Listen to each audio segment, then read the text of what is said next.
Jen, thank you. Well, the back to school debate rages on across the country with parents, teachers, even President Trump weighing in. So we want to know, what do you think about all this? What should back to school look like? Text us at 602-444-1212. Well, here in Arizona, Governor Ducey said yesterday guidelines for schools will come out August 7th. That doesn't give parents and schools much time. Don't forget, in-person classes are set to resume just 10 days after that, per the governor's order, and some districts have already started online. Then yesterday, President Trump continued to pressure states into reopening schools despite the coronavirus outbreak.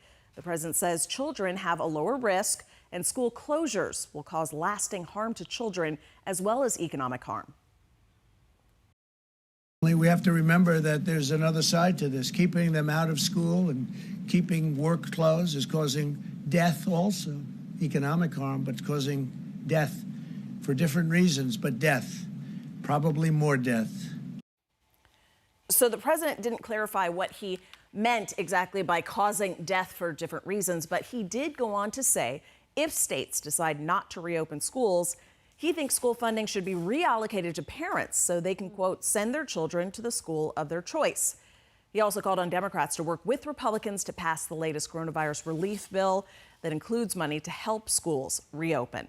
So what do you think about all this? What should back to school look like this year? Here's what some of you were saying this morning. So Faye says kids need other kids.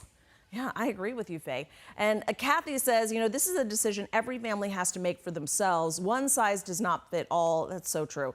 There are pros and cons, of course, whatever we decide. Some families hardly have a choice anyway due to other things they may be dealing with as well. Thank goodness our sweet children are at the lowest rate to get and spread the virus. Morgan says homeschool, but that's a very tricky subject because they're kids who use school as their way to escape their home life. You know, it's heartbreaking because there are so many issues here, but we want you to keep sharing your thoughts this morning with us. Send us a text. Again, that number is 602-444-1212.